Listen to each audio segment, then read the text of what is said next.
en la Universidad de aquí de Guadalajara no lo van a encontrar. Y precisamente, ¿por qué? Porque tenemos toxicología y la parte de la farmacovigilancia. Que me voy a adelantar un poquito. La farmacozoología, aquí dice que es la rama que estudia las reacciones adversas producidas por un fármaco y su uso racional. Es la combinación, o es tratar de hacer la combinación de la parte de prescripción y posología junto con la parte de toxicología y farmacovigilancia. Porque esta parte de la farmacovigilancia es la que se va a encargar precisamente de eso, de ver la infección, evaluación, contención, prevención y el uso de los medicamentos, y si tienen o se presenta o no una reacción adversa por estos medicamentos o por el uso de la vacunación, inmunización o cualquier cosa de prescripción que nosotros hagamos. Por eso les digo, no van a encontrar farmacología, o si lo encuentran va a ser referido o lo van a encontrar en libros de la universidad. Bien, entonces, la parte de la farmacovigilancia, pues aquí vamos a agregar dos situaciones diferentes, dos nuevos conceptos: evento adverso y reacción adversa. La diferencia entre uno y otro es bastante sencilla. Uno, el evento adverso es cualquier evento, cualquier, médico o no, que ocurre cuando se administra o no un medicamento. Si la persona se le administró a la persona que le estaban administrando la penicilina, al ir saliendo lo atropellan, ese es un evento adverso. ¿Por qué? Porque no tiene relación que lo hayan atropellado con el medicamento que yo le administré. O sea, pasó, fue un evento desafortunado, se le administró el medicamento, pero pues en este caso no tiene como tal una relación con mi medicamento. Mi reacción adversa sí tiene que ver, o sí va muy relacionado con la aplicación de un medicamento a una dosis específica. Entonces, ¿qué pasa? A este paciente que le administraron la penicilina, va saliendo, no la atropellan, pero se le cierra la garganta y comienza con una reacción anafiláctica. Esa es una reacción adversa, porque a menos que el paciente sea alérgico a otra cosa, y fue cuando yo le administré el medicamento y cuando comenzó a absorberse, que hizo la reacción adversa a este medicamento. Uno sí tiene una relación completamente directa con el fármaco para la dosis que yo empleo, y otro pues simplemente pasó. Le cayó un rayo, lo atropellaron, lo tuvieron que operar de emergencia sin relación con el fármaco. Esa es la diferencia entre uno y otro. Entonces, para la parte de los eventos adversos, pues como nosotros no lo podemos controlar, no sabemos qué factores lo van a modificar. Bueno, sí, le decimos al paciente que se fije bien antes de cruzar, o le decimos que no vaya a comer en lugares que puede intoxicar, etcétera, etcétera. Para la parte de las reacciones adversas, ahí sí vamos a encontrar ciertas características muy específicas que sí nos van a desarrollar, nos van a propiciar a que un paciente presente alguna de estas reacciones. Entonces, es decir, sexo, polifarmacia, grupo etario, enfermedades concomitantes, alergias y dosis. Muchas de las, no muchas, pero algunas de las reacciones adversas son dosis dependientes. Quiere decir que a mayor dosis, mayor probabilidad de tener una reacción adversa. Vamos a tener otras partes que son completamente específicas de la persona. Si la persona es alérgica, la cantidad que yo le aplique va a reaccionar o va a tener esa reacción adversa a los medicamentos. Es decir, dicho, o más bien dicho de otra manera, yo tengo reacciones adversas a medicamentos: dosis dependiente, persona dependiente y tiempo dependiente. ¿De qué va a depender? Pues de todas estas características. Y dependiendo de esas características, las podemos clasificar por el mecanismo de acción. Entonces, tenemos de la A a la F. En inglés tiene más sentido que sea lo que sigue: de aumentada, que sea extraña, crónica, retrasada, y de uso y fallo. Ahora las vamos a ver. ¿Y por qué digo que en inglés? Porque, bueno, ahorita ya, pero anteriormente bizarro significaba otra cosa. En español era alguien como muy valiente. Actualmente ya se considera que sí es algo raro o algo extraño, pero vamos por partes. Bien, tenemos nuestras reacciones de tipo A, aumentadas. Estas van a ser completamente dosis dependientes. ¿Por qué? Porque van a ser, como dice la descripción, son efectos que van a ser exagerados dependiendo del fármaco administrado o no una dosis habitual. Por ejemplo, taquicardia por salbutamol. Si un paciente que está recibiendo tiene una crisis de asma, se da como 4 disparos de salbutamol, comienza con taquicardia. Y eso es meramente por el efecto o el mecanismo de acción del fármaco. Es un agonista beta, es un beta-agonista. Quiere decir que sí lo puedo explicar por ese medicamento. O por ejemplo, en el caso de hepatotoxicidad por salbutamol, que también tiene mucho que ver con el mecanismo de acción del fármaco, cómo es que se metaboliza, llega a la parte hepática y llega a algunas enzimas y después termina con hepatotoxicidad. Va muy relacionado con la parte de la dosis. Mayor dosis, mayor probabilidad de presentar este efecto. Una reacción de tipo aumentado. Las reacciones de tipo B son extrañas. Por ejemplo, un paciente que yo le administré, o a este paciente que yo le administré la penicilina y comenzó con una reacción anafiláctica. La dosis de penicilina parece muy amplia, muy alta, pero realmente no. Comenzó a presentar su reacción o su respuesta alérgica porque simplemente es algo que yo no esperaba, completamente, y va a depender de la dosis. Así le haya aplicado o le hubiera aplicado la mitad a mi paciente, iba a presentar la misma reacción.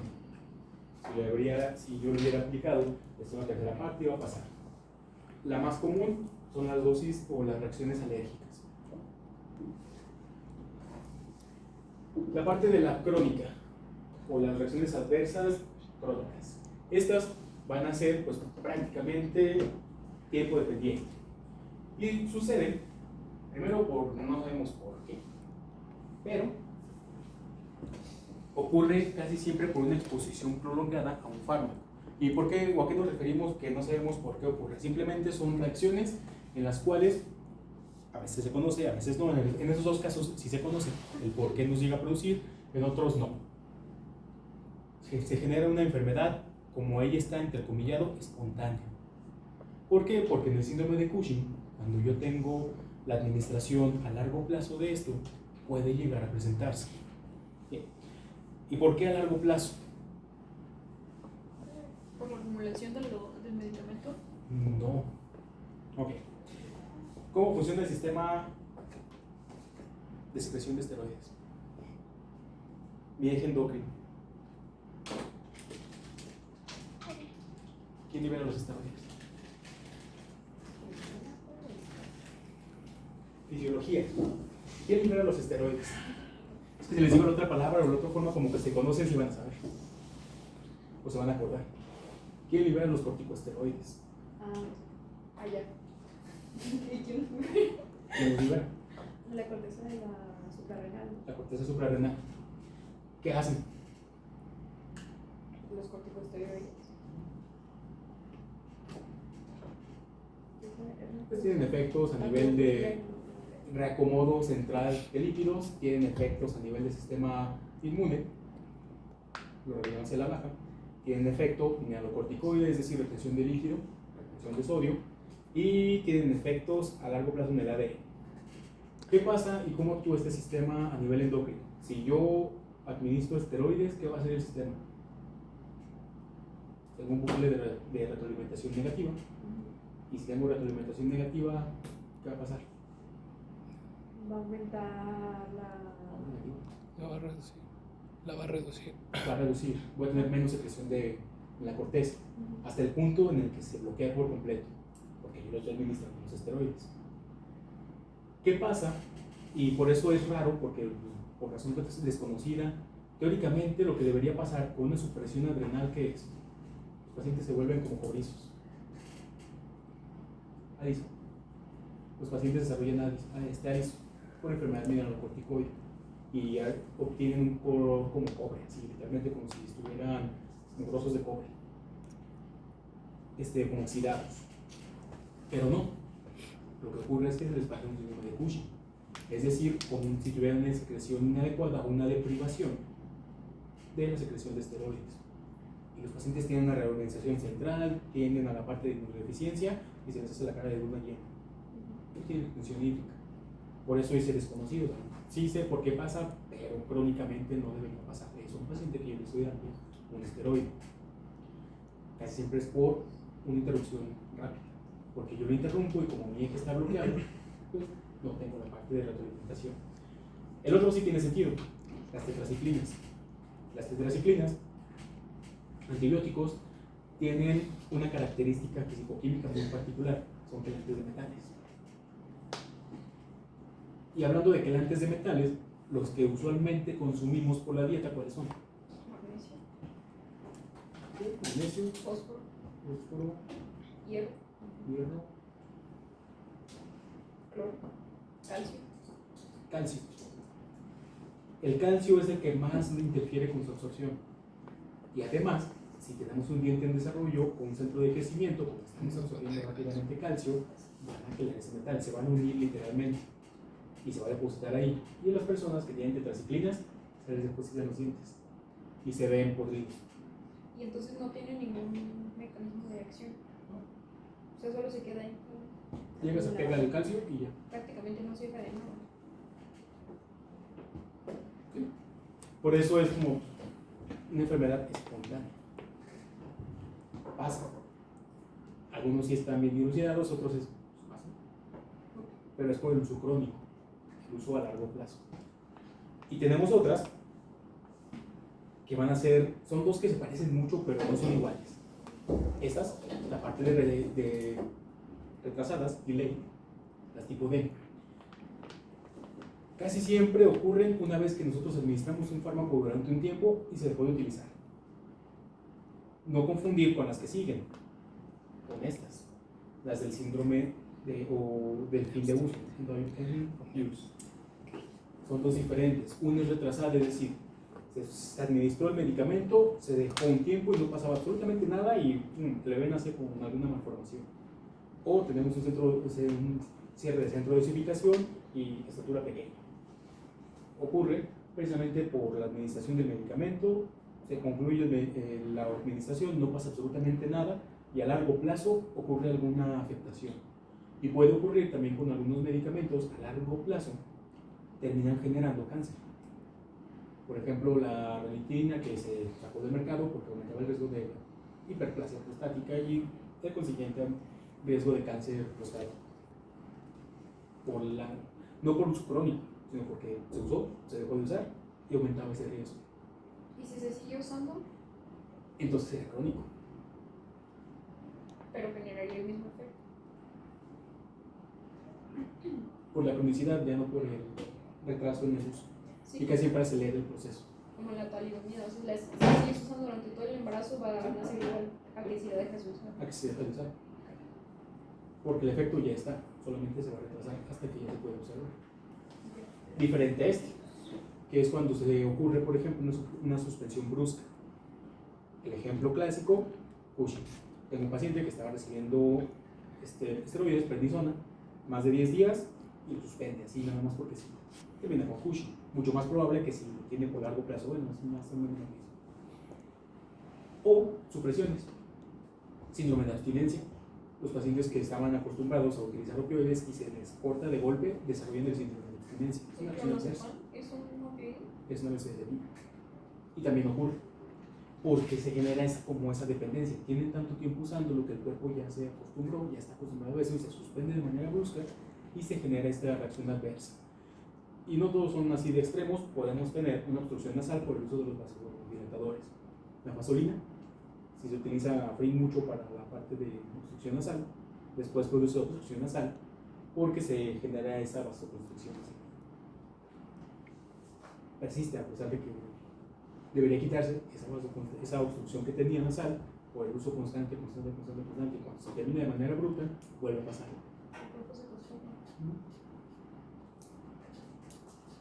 Y por último, falla. Cuando el medicamento no produce el efecto que esperamos.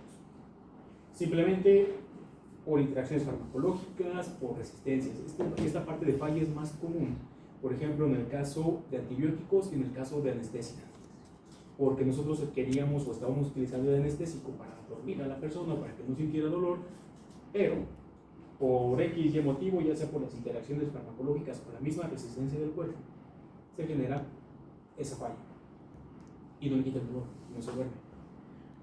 O el paciente tomaba o era un usuario de drogas intravenosas y porque se parecen mucho los receptores, entonces el paciente no se puede dormir con nada. Eso pasa mucho en anestesia. Los pacientes cuando utilizan mucho opioides durante mucho tiempo hacen tolerancia. Se utilizan los opioides que son precisamente para anestésicos y no le pasa nada porque el cuerpo ya se acostumbra. ¿Cómo los duerme? Le pones una dosis más. Dosis muy elevadas, dosis máximas, o el uso de otros que sean no opioides, nada más inductores hipnóticos y sedantes, benzodiazepinas. ¿Pero tendrá el mismo efecto o será un efecto más? Aquí también tiene que ver qué tan rápido lo metabolismo. La propia fisiología de cada persona. Si es dosis muy altas, casi siempre es el mismo efecto. No les dura muchísimo más, porque el cuerpo también está acostumbrado a ir metabolismo. Por eso las guías no las debes de seguir así como tal. Entonces, Tengo que considerar si mi paciente es usuario de drogas, si mi paciente tiene alergia, o si mi paciente ¿cómo se llama? Toma algún otro medicamento extra, porque pueden interactuar. Prolongan la duración de uno de los medicamentos, la corta. Y por ejemplo, necesito decidir cuál voy a suspender o cuál puedo dejar un poquito de lado antes, modificar las dosis. Y eso es aplicable prácticamente para todo. Bien, entonces, otra cosa, nosotros tenemos la parte de las clasificaciones, su mecanismo de acción, y tenemos las clasificaciones por su gravedad. En las normas mexicanas manejamos la gravedad de las intoxicaciones o de las reacciones adversas a medicamentos. Pueden ser desde leves hasta letales. Leves, en la cual mi paciente pues presenta síntomas, pero realmente los tolera o no requiere atención médica frontal. Simplemente presentó su reacción adversa asociada al medicamento y nada más. No interfiere con la vida, no interfiere con la parte de su actividad diaria y el paciente simplemente se le quita, así tal cual, se presentó, se quitó. Por ejemplo, y esto es muy común, cuando a un niño pequeño se le administra un beta-lactámico y tiene una infección por estreptococos, una de las reacciones del medicamento, es una reacción adversa al medicamento, se presenta un rash, se vienen de granitos, como si fuera una lija y rojos. Malamente se confunde con alergias, porque no es una alergia, es una reacción que ocurre simplemente por una dermatitis, dermatosis de hecho, es una dermatosis. Es lo que pasa en una dermatosis medicamentosa, es una reacción adversa al medicamento, que es por el uso del medicamento, pero no es como tal del tipo B, no es un extraño, como alergia, una reacción anafiláctica, es por la dosis del medicamento. No interfiere con la vida, no le causa ningún dolor, no le causa nada al niño, simplemente como llegó se fue. Pero las personas creen que es alergia y ya no se vuelve a llamar. Y ocurre mucho cuando es la primera dosis. Las moderadas interfieren con la vida. Si este niño si tuviera una reacción, por ejemplo, de tipo B, pero fuera una moderada, ya le va a causar mucha comezón y ya no le va a permitir hacer las actividades del día a día, porque esa comezón le va a interferir en esa realización. Simplemente no pone en peligro la vida. Nada más es una reacción alérgica, es una alergia, pero no pone en peligro su vida. Se le quita con antihistamínico y nada más, porque también tenemos alergias leves, moderadas y severas. Entonces, para las graves, hay dos opciones. O el paciente está en peligro de vida, se hospitaliza y no le pasa nada más, o el paciente queda con incapacidad o con alguna secuela. Y por último, las letales, el paciente se muere. Y cualquiera de las anteriores, de la A a la F, puede ocurrir. Pueden ser leves, moderadas, graves o letales. El paciente puede tener peligro de vida, puede tener alguna alteración, puede terminar muerto. Por eso debe de considerarse que el medicamento y hacer una buena historia clínica cuando le dan un medicamento al paciente. Si el paciente les dice que es alérgico a las sulfonilureas, pues probablemente no le puedan dar ninguna sulfa, absolutamente ninguna, porque todas comparten el glutión. El paciente va a presentar las reacciones alérgicas. Si el paciente es alérgico a los beta-lactámicos, pues tendremos que ver a cuál, porque no todos son iguales, vamos a ver en beta-lactámicos. ¿Y cómo ves a cuál? Así calando, creo. ¿Sí?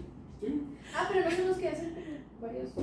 Se pueden hacer las reacciones, las chiquitas, las dermoreacciones, que es picar y poner dosis mínimas y ver cómo reacciona.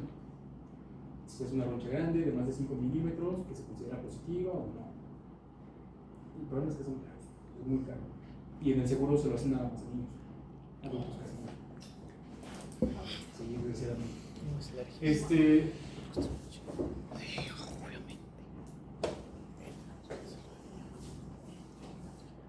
Ahorita que preguntaron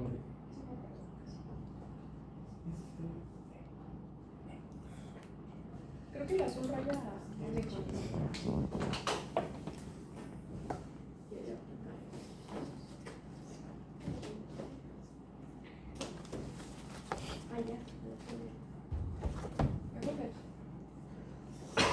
ahorita no recuerdo los grupos funcionales de cada uno.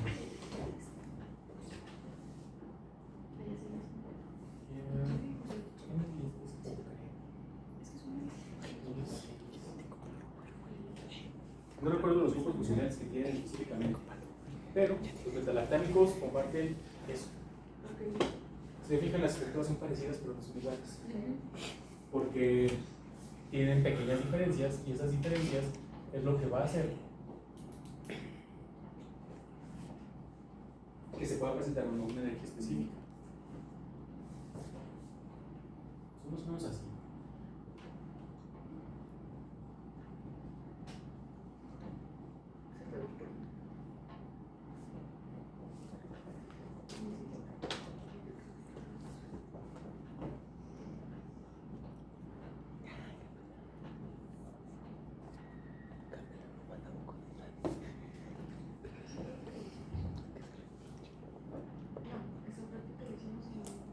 Penicilinas, carbapenémicos, el beta-lactama, inhibidores y cefalosporinas.